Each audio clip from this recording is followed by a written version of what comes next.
Edhe 3 ditë i ka afat ligjor qeveria në detyrë për ta proceduar në kuvend buxhetin për vitin 2026. Bazuar në ligjin për ekzekutivin, qeveria në dorëheqje e edhe ajo në detyrë nuk kanë të drejtë të sponsorizojnë ligje, por ndalesa nuk vlen për buxhetin. Ndërka gjatë martës, as në zyrën e kryeministrit e as në Ministrinë e Financave, nuk tregua nëse do ta përcjellin atë në kuvend.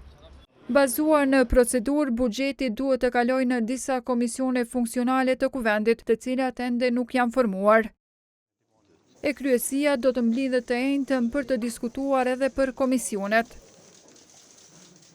Alarmi për bankrot të mundshëm të shtetit është dhënë pasi kryeministri në detyrë Albin Kurti dështoi të dielën të sigurojë votat për mandatëri, ndërka që oponentët e tij treguan se nuk synojnë koalicion. Tek të dyja kampet politike u shpreh gatishmëria për zgjedhje të parakohshme. E presidentja Vjosa Osmani synon t'i jep zgjidhje buxhetit përpara se t'i shpallë zgjedhjet e parakohshme. Nëse partitë nuk e propozojnë mandatarin e ri ose nëse mandatari dështon ta krijojë shumicën. Bekim Kupina, i cili është këshilltar për media i presidentës, tha se Osmani do t'i u bëjë thirrje partive politike për kompromis në këtë pikë. Presidentja Osmani në konsultat që do t'i zhvilloj me partitë politike do t'a potencojë rëndësinë e miratimit të buxhetit për vitin 2026, si dhe miratimin e planit të rritjes si akte të domosdoshme për stabilitetin institucional dhe funksionimin normal të shtetit, si dhe për zhvillimin ekonomik të vendit tonë. Presidentja do të bëjë thirrje për një kompromis politik nëpërmjet të cilit do të garantohet interesi i Kosovës dhe i qytetarëve të saj, si dhe të sigurohet rruga përpara për avancimin e vendit.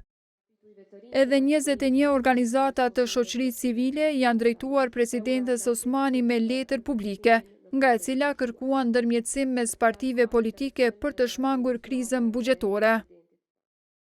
Qeveria në detyrë të dorëzojë në kuvend projekt ligjin e buxhetit për vitin 2026 në përputhje me kompetencat që jep ligji për qeverinë, si dhe në pajtim me ligjit dhe kushtetutën dhe aktgjykimet e gjykatës kushtetuese, në mënyrë që kuvendi aktual ta miratojë një buxhet të rregullt për vitin e ardhshëm me procedurë të përshpejtuar. Ky është edhe opsioni më i mirë dhe më i sigurt, marrë parasysh se themelimi i institucioneve të reja mund të zvarritet për muaj të tërë, siç ndodhi gjatë këtij viti.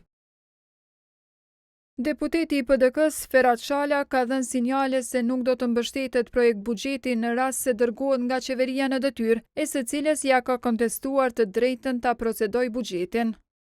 E në mungesë të miratimit të buxhetit të ri, Komisioni Parlamentar për Buxhet ka të drejtë të autorizojë shpenzimet për 3 muajt e parë të vitit konform projeksioneve të buxhetit të vitit paraprak.